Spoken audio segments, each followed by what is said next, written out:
Part 2 of Identity Access Management.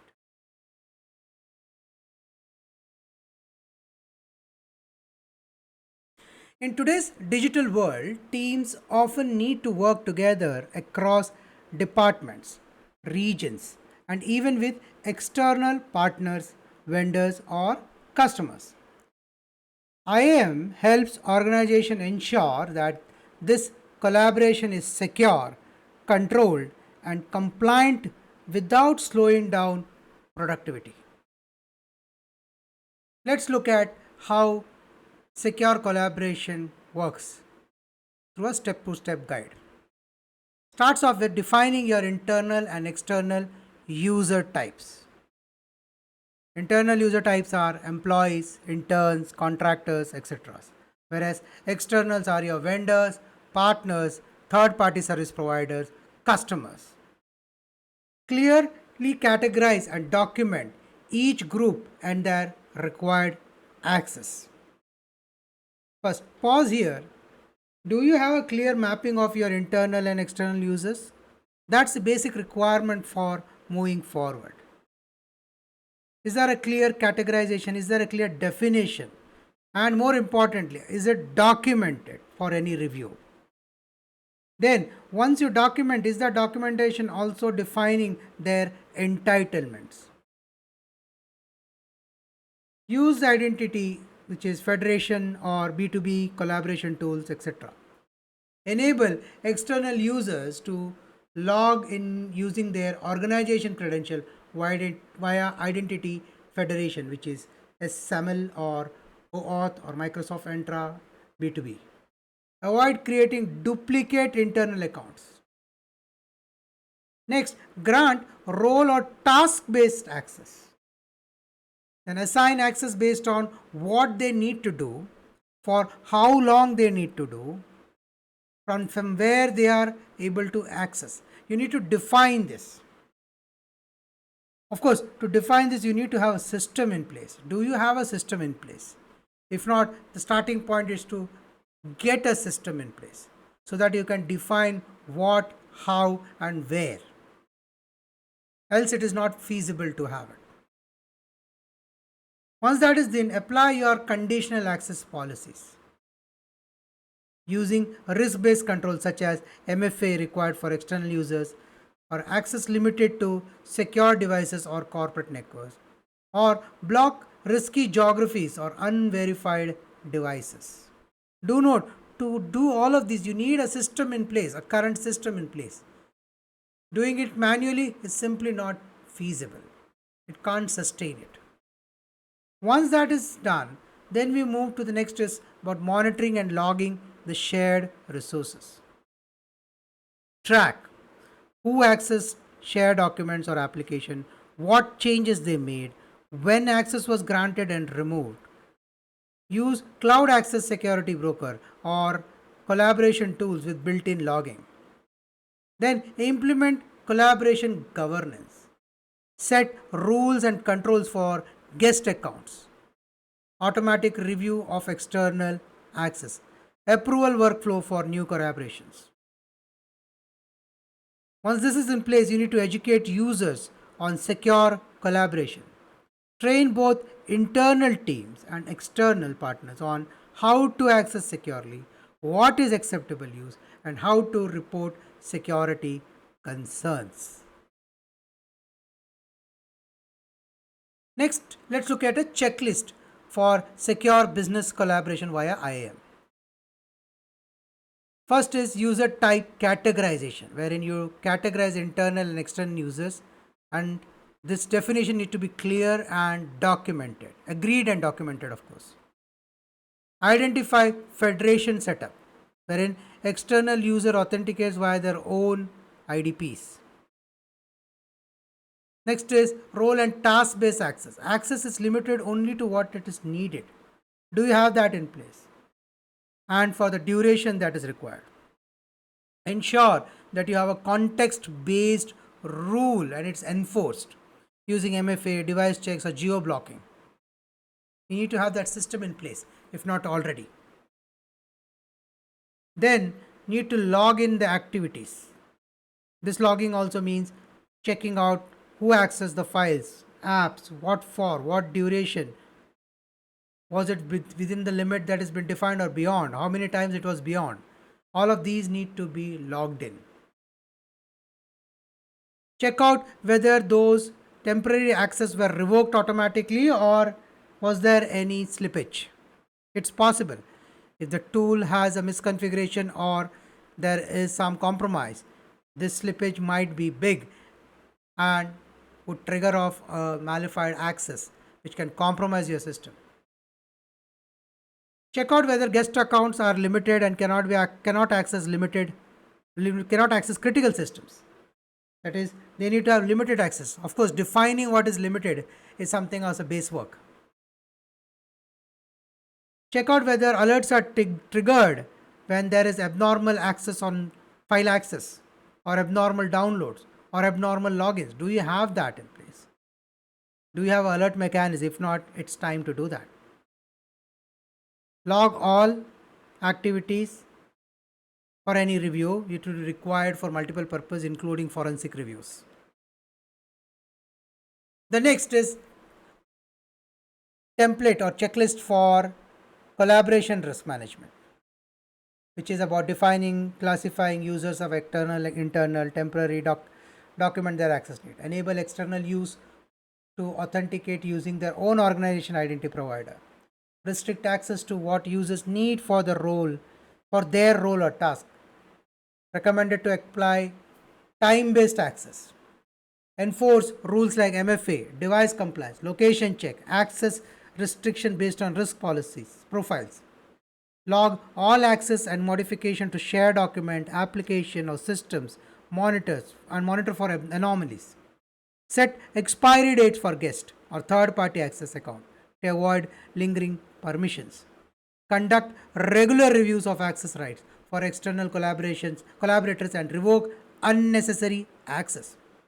Implement a formal approval process for granting access to sensitive data or applications to third parties. Ensure external accounts are segregated from core internal systems and cannot escalate privileges once in.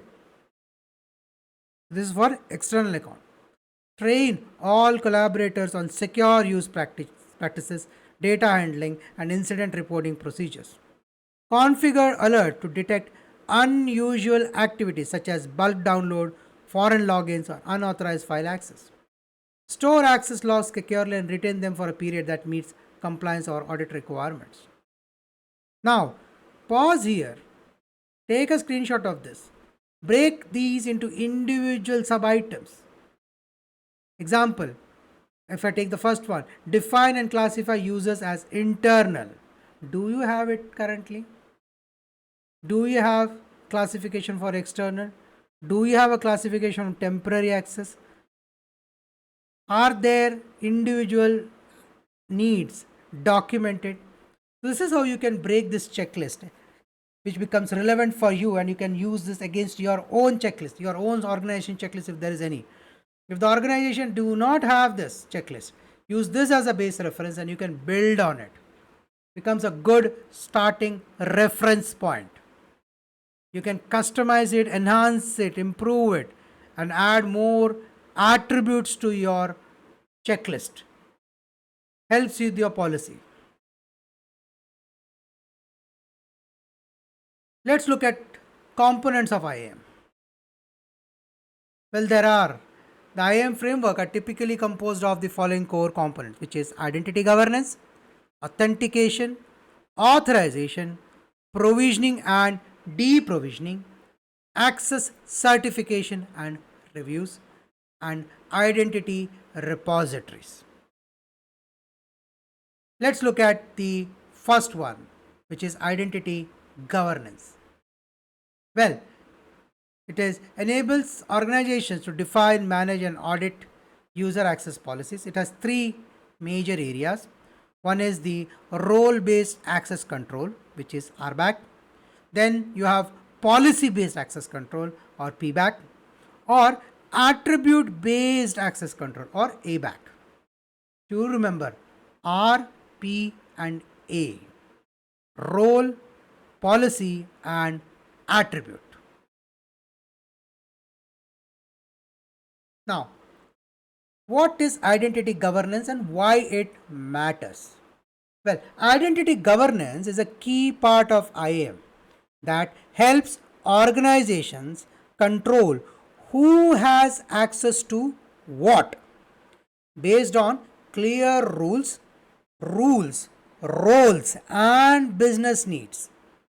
It ensures that access is approved properly, reviewed regularly, removed when no longer needed, and compliant with security policies and regulatory requirements. This reduces the risk of insider threat, access abuse, and non compliance with regulation like SOX or GDPR and DPDP, etc. Now, in here, look at the keywords. It ensures that the identity and governance ensures the access is approved, reviewed, removed, and compliant. All four attributes are critical from an identity governance perspective. Let's now look at the process flow. The first is role definition and policy setup. Access request initiation, its whether could be manual or automated. Then it moves to the approval workflow, the manager and then the individual application owner. Then it goes to access provisioning via IAM platform. Then once done, it is continuously monitored for access usage or misuse. Access review and certification, which is periodic review, quarterly or monthly. Then remediation, which is to remove or adjust excess access. And then audit logging and reporting to see if there has been any abnormality. This is how the flow works. Now let's look at a checklist. How do you put up a checklist on the identity governance aspect? Start off by identifying and documenting all business role and associated access rights. Next is defining rules for who can request access to which system and under what conditions. Look at your own process and see, has the rule been defined on who can request? Supposing you have a 50,000 staff member, can everyone request for access or only their managers or their manager above? What is your policy? What is your definition as to who can and when can they? Can everyone in your organization can request anytime they want? Or can their manager define it anytime they want? Or a manager above anytime they want? Or is there a specific condition only when a specific leadership or a manager or a senior manager can request for access? What's your policy? This is where your control will be visible. How granular or how robust it is. Whether it is free for all or whether it is really restricted. It also shows whether you have a policy. If the policy is give everyone everything, it's not a policy. Or if it is defined as a policy, it's a weak one and bound to fail every scrutiny. Design rules to avoid assigning conflicting roles. Example, who can approve the process, who can do the payment, who can verify it, who can request it. Have a clear SOD. Build multi-level approval chains. Set up a portal where user can request access and track the status. Enable IAM tool to automatically grant access once approved. Define and schedule the reviews by role or department. Ensure that inactive, unlinked or legacy accounts are flagged and reviewed. Review and renew access for high risk roles, whether it is privileged or finance systems and so on. Need to establish a formal process to handle justified policy exceptions. A justified policy exception. What defines a policy exception need to be first defined, approved by the senior management, so that in case of an exception, that process is followed. Review how many times an exception is so that you know whether your policy has been effective or it is just tick in the box. Next, assign accountability to data owner or governance team for access decisions. This accountability is critical. In order to know who is the person to go to or team to go to when there is a breach or there is a compromise. Create visibility into open access request, review completion and policy violations. Next, let's look at a verification checklist. Do note, in the first one, it was implementing the checklist, what is required. But how do you know it has been implemented right? That's where your verification checklist comes into play for identity governance. It starts off by comparing the actual user access against role definition to detect drift or over permission. So it is actual user access against their role. So if the role requires only view, but the access given is right, you know there is a gap. But do note, it starts off with what was the role definition. Did the role definition have a clear articulation on the rights that they are entitled to? Once you have that as a base, then you can check out what is currently in this. Otherwise, how will you know what is your baseline? It's about creating the baseline first before you do this activity.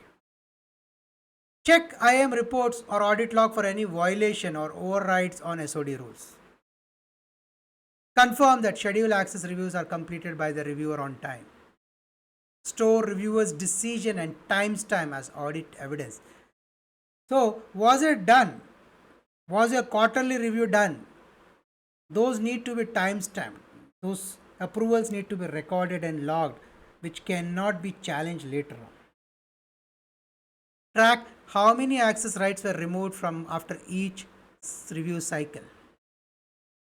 Now, this is critical because after a review cycle, if there are been access which are been removed, it means while it is a good thing that you have done that, but it's also a cause of concern if these rights were not removed as part of your mover checklist, which means your mover process or lever process is not working efficiently. More importantly, it is also checked when the movement happened or lever activity was taken. As I said, if it is quarterly review and post the quarter review, the user has moved out and your next review is after 90 days, 89 days, basically you have exposed it for 89 days. Has that been the case? In that case, while your quarterly review is effective, your mover and exit process is flawed or it's broken. It's a clear indication of it.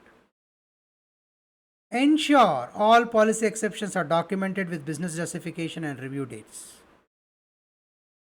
Now, if this quarter you found out say 10 IDs which were identified and removed, and you found the cause that there was a process which is broken which did not remove this in the first place, your next quarter review should not be 10, ideally 0.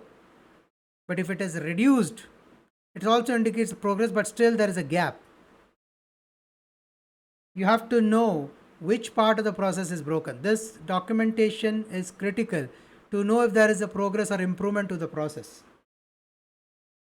If there is a case or cases where you can't have those 100%, it need to be documented so you know there is a risk, inherent risk into the system.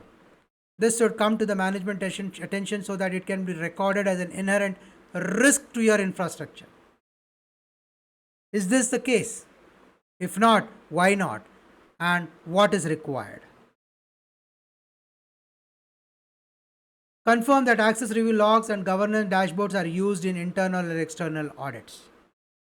It's important that these are declared upfront so it doesn't become a new finding. Audit once knows that you already are having visibility and actioning it, doesn't become a new finding. It's a finding, but it is an observation. Then the audit looks at what have you done of those exceptions. It's rare that you would be penalized for finding something on your own. It's a good indication of good BAU.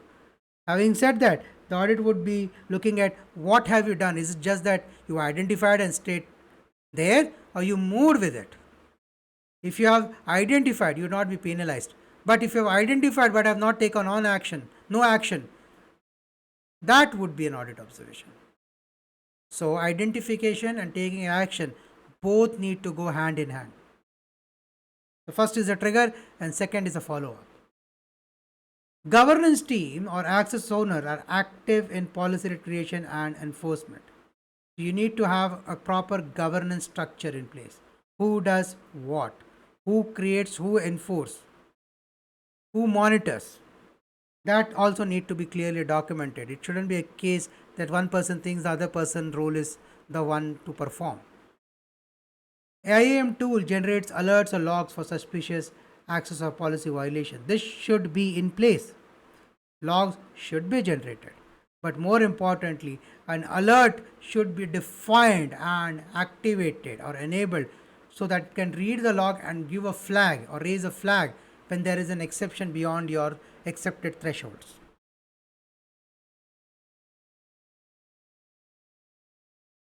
Role-based access control.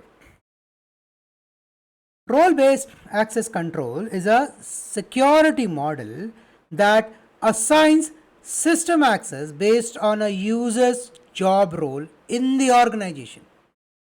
Rather than giving permission directly to individuals, roles are created for job functions and users are assigned to those roles.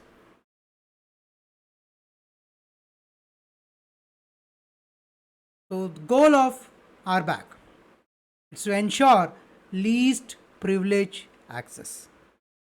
Users get only the access they need to do their jobs and nothing more. The key concept: role.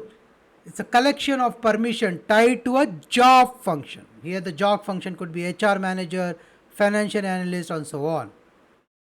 Permission is the ability to perform specific action, whether it is read employee data, approve invoices, make modification. These are all permissions.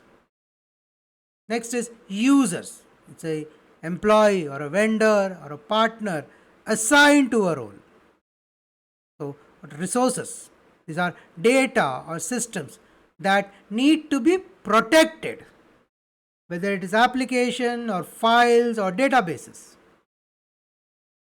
Constraints, well, these are rules that limit when or how a role is used, which location, what time of the day, whether a specific approval are required or not, or any additional approval required or not.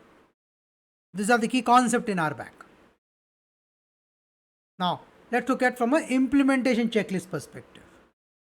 The first is to identify the business role, wherein you gather input from HR, department head and IT to define job roles.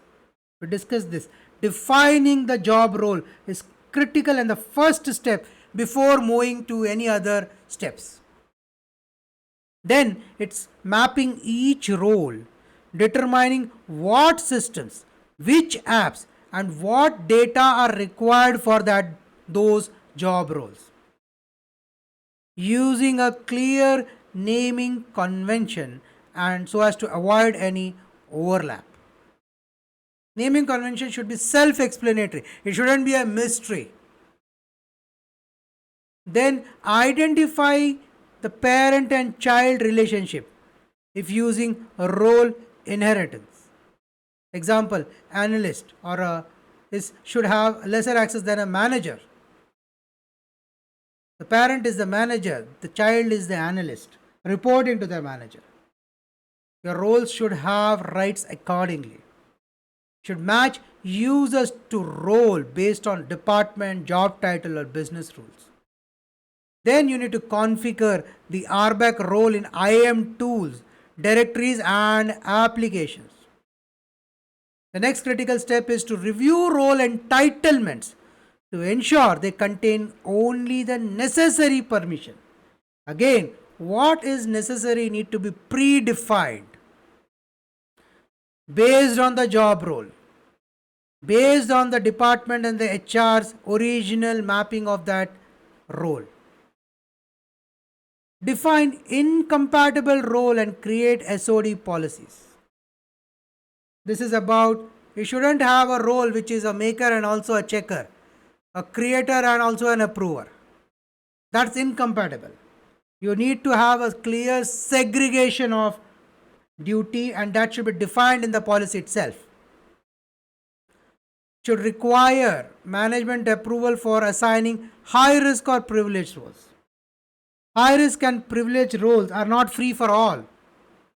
It should be restricted, highly restricted, given on very specific case to case basis only. It is not for anyone and everyone who is coming and asking or self service. It could be a process of self service, but the approval would require a specific approval from group of people at a senior level who know, understand the role and the requirement and the task. You need to be able to track who assigns, modifies or removes roles for auditability. It shouldn't be a person has been given a right at a lower level and someone changes and no one knows who did it. That could be a creep, or that could be a compromise. These are things which are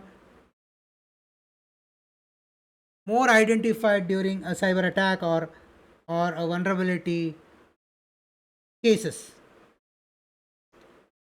Famously used in APTs, which is the advanced perceptions or threat which are there. Used, exploited by external agencies and hackers big time. If the definitions are not clear enough and you don't have a mechanism, you will not be able to get this. Look at my video on advanced persistent threat that gives you a perspective on how this aspect can be misused and exploited, causing grave danger to the organization. Hence, you need to understand the role of SOD and also the role of ensuring that there is no creep increase in the rights of an individual or a group. You should be able to track who is assigned, who has modified, who has removed. Educate the role owner on maintaining role definition and approving assignments. Need to clean up unused roles, merge, duplicate, and realign permission with changes in business function. Now let's look at the verification part. So in the initial we looked at the implementation of ABAC. Let's look at we have implemented, but how do you verify it is done in the right way? Well, you can start off by comparing your existing role name and permission with the HR job description. That's your first step. Then you review entitlements to ensure they come through roles and not by individual grants. Creeps happen when individuals are granted this access, not as part of the role. This happens. It's an easy way around, less painful, but that's exactly what a compromise looks like. You need to run report to identify user assigned to conflicting role. You need to find is there a person or a group which is a creator also an approver. You need to ensure roles do not contain unnecessary or excessive permissions. You need to confirm that the role changes are logged and monitored. You need to check that privileged or sensitive role require and record managers or system owners approval. Is that in place? Next, verify that role entitlements and user role mapping are reviewed quarterly at least or semi-annually. Quarterly at least. Having said that, with the current systems and AI in place in many places, You can do it in real time also.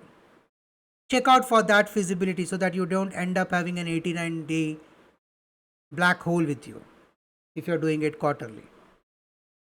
Next, spot roles that no longer have users or not being used in any access policies. Ensure alerts or notifications are triggered for critical role changes. Validate that role related logs are available for internal or external audits. I hope this checklist helps you to validate against your own implementation of RBAC.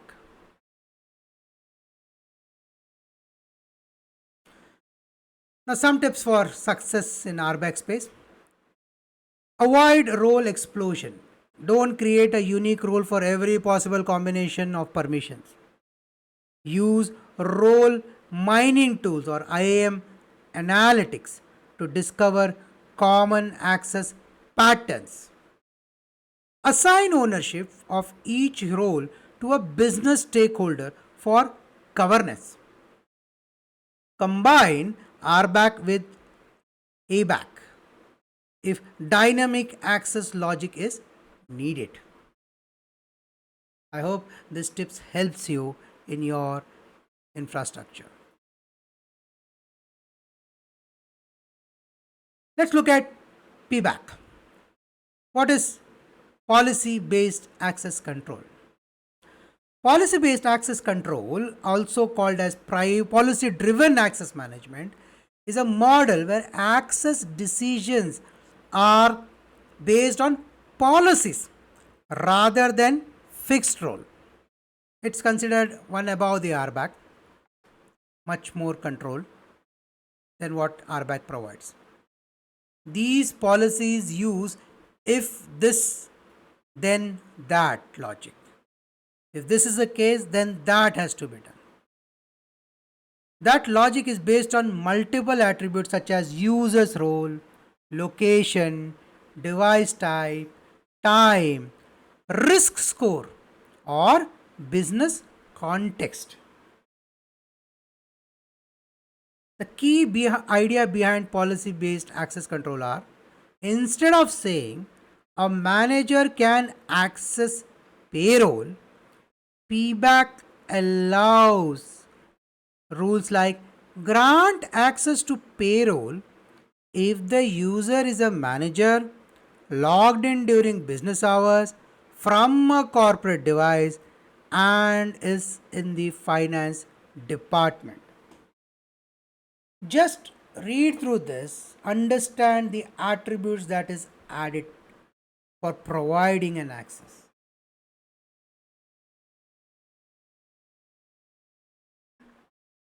I hope this gives you a context on how refined the policy based access control are when compared to RBAC.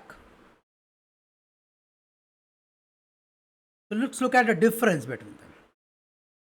RBAC fixed roles, PBAC dynamic policies. We saw the example or the definition gives you a perspective. RBAC, there is limited flexibility. It has flexibility, but it is limited. But PBAC gives you a lot of flexibility and it is context aware.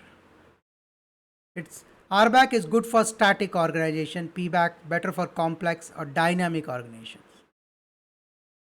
The granularity of PBAC is much finer as compared to RBAC. Example, HR analytics role is access to HR app. But when you say PBAC, it says grant access if the department is HR, region is India, time is 9.6. So you see, much more control is given in this PBAC space. So how does PBAC works? Well, it starts off, your user makes the access request. IAM evaluates multiple attributes like user, department, location, resource type, sensitivity, environment, and IAM applies predefined policy. And access is granted or denied based on whether the request meets the policy condition.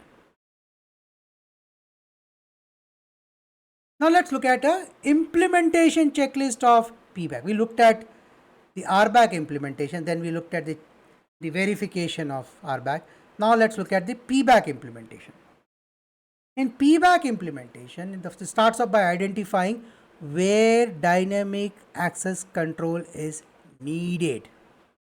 Where it is needed. It's not everywhere. Whether it could be external sharing or remote access, there could be many conditions. Again, very specific to your organization.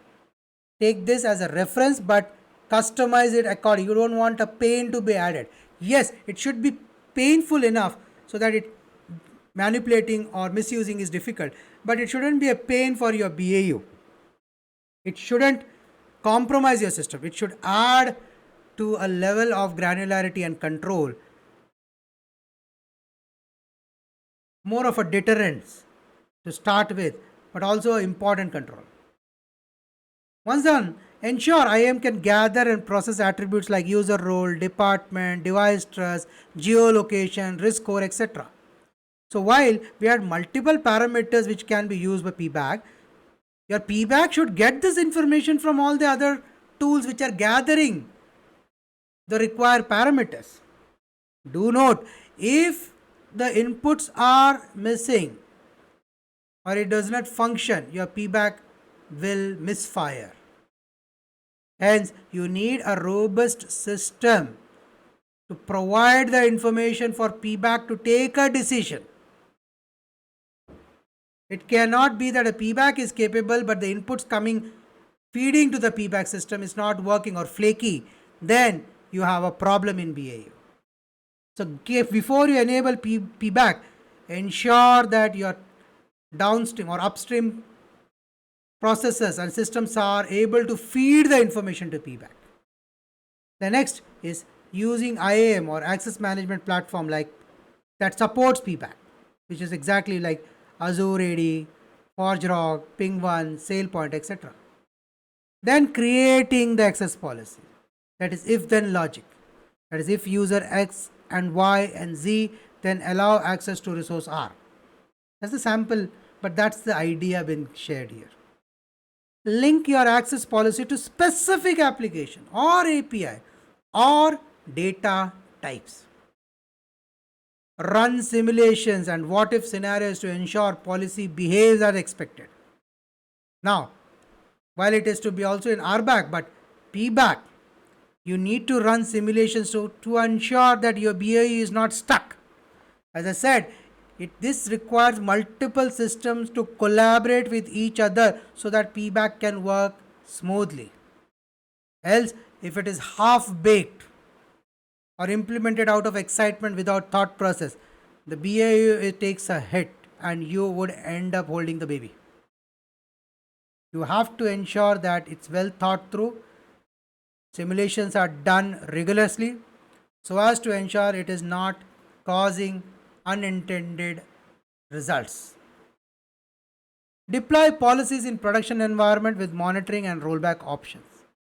For dynamic policies, enforce review timelines to ensure relevance. Log and justify any override or manual changes to policy enforcement. Use real-time risk scoring to influence access decisions. That is, use unusual logging, block, or MFA. That's something that you can implement in a PBAC. Ensure IT, security, business user understand how PBAC works and how to request policy changes.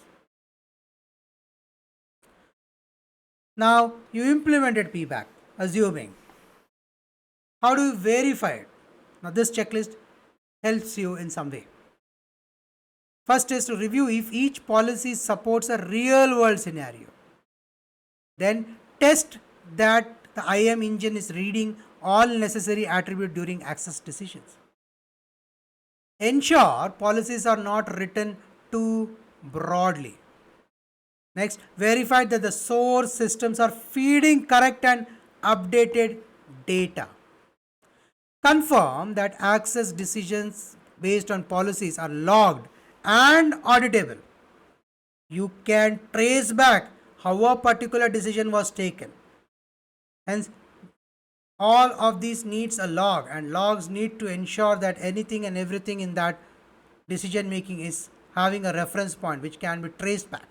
Why? Because if there has been a misalignment or a policy has granted an access and caused a breach, you need to know exactly which part of the process did not perform or failed. That's only possible if you have an auditable logs with you. If using risk engine, ensure dynamic blocking or step up authentication is enforced during risky events. This is generally during high level access required for a breach containment or damage control, or during an incident, or during an important rollback or implementation. You should be able to have that. Track and review any changes made to the policy through formal workflow. Nothing on the fly. Workflow helps in to know who looked at, who reviewed, who approved. If there is a breach in this, there is a mechanism to review and correct the flow. If it is on the fly, you can't take a decision because you never know how it happened. Policies are reviewed, need to be reviewed at regular interval for relevance and compliance. Emergency access scenarios are handled outside PBAC with logging and expiry. That's your break class. Need to ensure you have to verify the PBAC control satisfy your GDPR, SOX, DPDP, or other relevant compliance standards. I hope this checklist helps in your verification from a PBAC perspective. Now let's look at some tips. Start small. Apply PBAC to high risk or highly variable access scenarios. Use visual policy builder. Many IAM tools have UI based policy builders that reduces complexity. Combine with RBAC. RBAC can assign baseline access while PBAC can overlay dynamic rules for context. Ensure attribute freshness. Your PBAC logic is only as good as your data source. So you need to review it regularly so that it's relevant. Attribute based access control or ABAC or ABAC.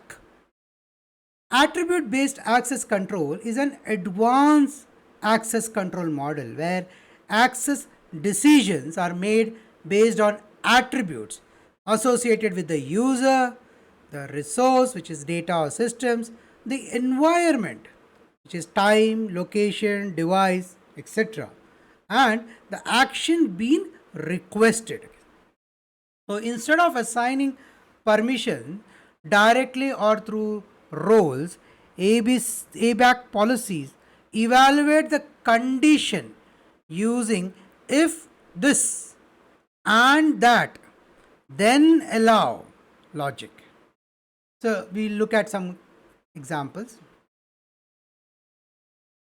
So in this, the goal of ABAC is deliver fine-grained, dynamic and context-aware access control, especially useful in complex and highly regulated environment. Key ABAC components is user attributes, which is roles, department, clearance level, job titles. Attributes from resource perspective is data sensitivity, what file type, which department. Action attributes include read, write, delete or approve. The environmental attribute is time of access, location of access, device posture and risk score. Example, allow access to financial report if the user department is finance, access is during business hour and device is a corporate owned device. This is an example. Gives you a perspective. Now, when you compare RBAC, PBAC and ABAC, PBAC is purely on attributes. ABAC or PBAC is attributes and policies and roles. It uses combination. ABAC is purely attributes.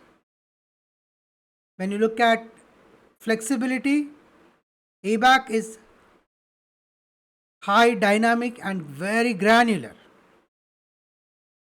It's excellent for complex needs and used on large scale and rule driven organization.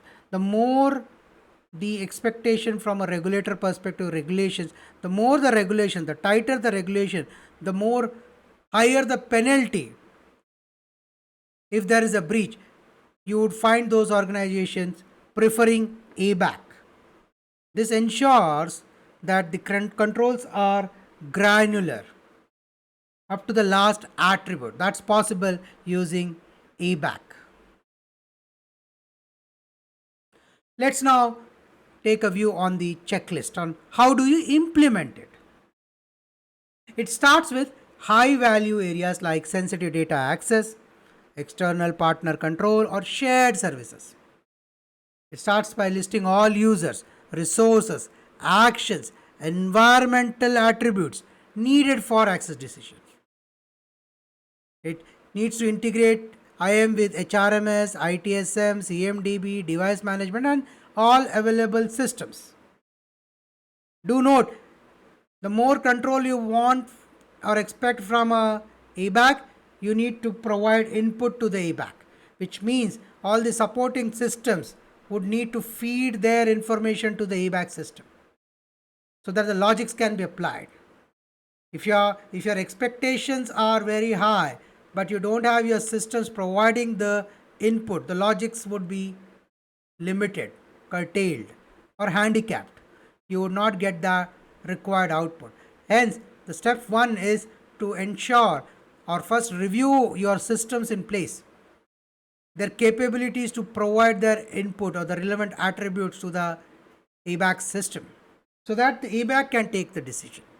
It cannot run blind. Need to apply consistent tags, labels to system, folders, and data sheet. This is important to standardize. Do note you have a database where you have marked as confidential to a certain data, something as internal only, but you have a second system wherein the same data in a different combination is, instead of confidential, it is mentioned as general or internal or open. If that is the case, you would cause a bad decision from ABAC. It won't be the one which you expect it to provide. So now that's not ABAC's fault. It is a case of having inconsistent data across your estate. Important again, before you touch on ABAC, ensure that you have standardized your data. The tagging is important, it's critical actually. Use ABAC capable IAM platform like the Axiomatic, Azure, ForgeRock, Okta with fine-grained authorization. Create attribute-based rules like if user department is HR and resource level is internal, then allow read. This is basically, it gives you a view, a perspective as to how granular you can go when there is an ABAC instance. But do note, ABAC needs all the supporting system to cooperate or provide its input, so it can take the decision.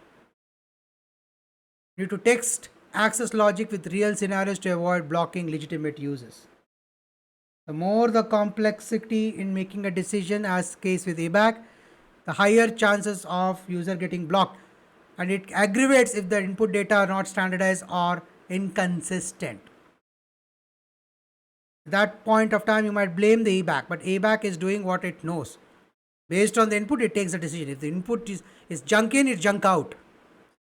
So in order to make an ABAC, your ABAC implementation successful, you have to get the hygiene right. Log with attributes were evaluated. Which attributes were evaluated? What policy was used? And what was the access outcome? All of these need to be logged. Because if you don't log, you can't review. You don't know what really happened. Attribute Base rule may change as data or user changes or schedule regular updates. You need a mechanism in place. Educate stakeholders on policy logics, access request impact, and attribute management. A weak spot in general organizations. You implement a fantastic way back, but the user or stakeholder is not aware about this. Do remember, one of the team who's enforced, who has been provided a role to put labels right. If he is not aware of a second system which where the labels are in certain order, and this guy or this team does their own labeling, you are messing up the whole ABAC system. So hence, in order to ensure that all teams speak the same language so that you get a standardized and correct output on ABAC, you need to ensure that they are on the same boat. They are talking the same language. They are using the same measurement. So, stakeholders need to be aware. They need to know what a standard attribute looks like. Generally, this is a weak spot in a good implementation of ABAC. ABACs are blamed for not being effective or more of a pain. It's not ABAC, it is your implementation and bad hygiene which makes an ABAC look bad. Revisit your baseline. Generally, it should be. The pain is when you want to standardize and you don't know how to, because there are hundreds of teams that need to be, or a couple of teams that need to talk to each other. They don't. Instead of fixing it, you blame the ABAC. Now, how do you verify it? So you have implemented ABAC, you need to verify it. So thought process is how. So let's start off by ensuring that attributes from HR, directory, or assets are up to date and synchronized. We discussed this. Use test cases to check whether correct access is granted, denied under various attributes. Now, test it before implementation. Do not experiment post implementation on the BAU. Take the whole data if required to, the current data, and test it in different scenarios. You mess around with the testing, you would have lot of pushbacks, negative publicity of ABAC implementation. So test it. Put your best testers into the play for this. Get your business, get your tech teams. Because if testing is done robust, you have lesser pushbacks, lesser failed conditions. Standardize, of course, being the basic foundation. Confirm IAM and system logs what attributes were evaluated, why access was granted or denied. This is about reviewing your logs. Review ABAC policies to ensure they do not allow broad or wilder card access unintentionally. Every ABAC policy change should go through change control and be logged for audit. Verify that business owner periodically review ABAC rules as part of the access governance. This should be your quarterly review. Of course, you need to ensure that any changes on the fly gets through a proper review, but then as a separate part of detective control or review or hygiene, your quarterly review is a must. Any override to attribute based decisions are logged with justification and expiry. Though this should be near zero or minimal, still, if it is a case, then you need to know why this has happened. A hallmark of a broken process is wherein exceptions are huge, which means one, some, or all processes, underlying process of ABAC are weak, not followed. Hence, you have to go to the exception process. Exceptions are the norm during testing, not during BAU. In testing phases, all exceptions are good because then you can fine tune, review, revisit, retrain, or recalibrate everything. It is acceptable, but not during BAU. All testing and things should reduce or eliminate exceptions. Confirm that the same ABC rule applies when whether access is through web, API, or apps. That's from any interface, you should have the same output. If not, then you have to look at the specific medium through which those requests were put up. It is a case of incorrect or different implementation, a version issue generally. A certain ABAC version was implemented on web, a staler version in API, and an older version for an app. It's a possible. Ensure attribute based decisions are traceable and used to meet GDPR, SOX, or DPDP audits. Now, from a tip perspective, start off with hybrid RBAC ABAC to avoid complexity at the beginning. So, you go with step by step. Minimize attributes to the most impactful ones to avoid performance or logic flaws. Tag resources properly. Bad tagging leads to bad access decisions. Automate attribute update from source like HR or CMDB. Automate it. This helps you with consistent tagging. Consistent attributes are there across the estate. What we discussed earlier. If two teams are managing two different databases for different purposes and they feed into your ABAC, you would have challenges of incorrect output or different decisions. To avoid it, automate the attributes. An attribute change can be done through only one system, and then it's a downward proclamation of the attributes. It should proclate downwards to other database or sideways. But generally, changes to the attribute should be central through one single interface, governed by a single team. Generally, this is the business or the head of that department or that business. Create attribute change alerts. A misclassified user could gain improper access. So if there is a change in attribute, there should be an alerting mechanism in place.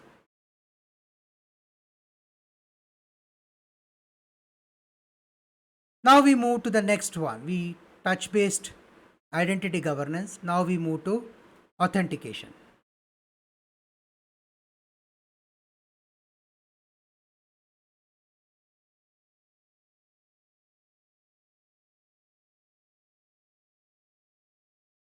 Authentication is the process of verifying the identity of a user or device. The key methods include password based, could be multi-factor authentication or MFA, it could be biometric, it could be single sign-on, or it could be passwordless authentication. Now, how to implement password-based authentication securely? Well, it starts off by defining what's the minimum required length. 12 character example, mix of uppercase, lowercase, letters, numbers, symbol. You have to define that. And you have to ensure that it's enforced in the system. First is definition. Then use tools or list to stop users from using known, weak, or breached passwords. That is a no-go list. If anyone using that against any password that they type in as new password, it should not allow. That should be a reference point. You need to ask users to change the password regularly. Example, every quarter, 90 days. But only if there is a reason or a breach. It should be done instantly. But by default, try to keep it as a quarter minimum. It could be monthly also, but that adds an overhead. But that's a call which the organization can take. Do not allow reuse of the last few passwords. In some cases, it is set to 2, 4, 5, 10. That depends on the organization. You can define the policy as to why. So, past ones can't be misused or reused. If there is a compromise, at least the old passwords can't be used or reused. Use hashing and salting when saving password in database. Never store them in plain text. Add a second factor like OTP, app-based code, or fingerprint for sensitive systems. Encourage secure tools to help users store and manage complex passwords. Train employee on phishing, password sharing, and how to create strong passphrases. Lock account after failed attempts. A certain number of that also you can define to stop brute force attack. You need to define this, by the way. What's your policy? After how many failed attempts? 2, 4. So that's the balance that you have to maintain. Set up alerts for logging from strange locations or devices. Let user reset their password securely with identity verification to reduce help desk load. You need to balance between. Example, if you lock after 2 failed attempts, that adds to your workload in operations. It might be a self-service also, but it might also require your resources to be invested. Hence, you have to balance what is the right risk you are ready to take for each of them. Now, how to check, how to verify that you have implemented a password based authentication, that it's working. What's your verification technique? Well, try creating a weak password. System should reject it. Try using simple passwords like 1234 or password 1. Check out whether the system is rejecting it or not. Try logging into admin accounts. Ensure second factor is asked. Review backend database security with IT or security team. Check logs to see who logged in, from where and when. Try incorrect password multiple times to see whether account is getting locked or not for the limit that you have set. Is that limit working? Test if reset requires identity verification, whether it's asking for the OTP for security questions. Review training logs for or quiz results to ensure awareness. Check if IAM tool flags breached or exposed passwords. You need to have an integration with your systems and breach monitoring mechanisms. Ensure all password change and login events are recorded and reviewable. This is how you can check whether password based authentication is working. These are some of the checks. An expert might have another 10 ways of checking it. But this is at least the basic way to check, and you will be able to catch most of them, if not all. But that's where your specialist comes in. Start with this and build on it. Tips: use passphrase, which are easier to remember and more secure than short random things. Use MFA for all remote or privileged access. Avoid forcing frequent password changes unless there's a known threat. It can lead to weaker passwords. But then you need to balance again.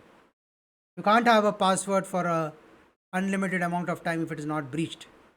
Too risky. It would get breached eventually. So this is adding a layer of security within.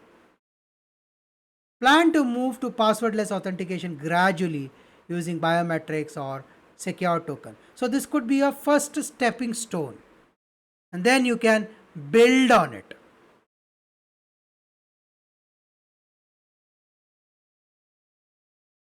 We have reached the end of part 2. We are on track as per our original agenda. I'd like to thank you for being with me for this 2 part. Much appreciated. This is your host, Savit Vittal Salian. See you in part 3.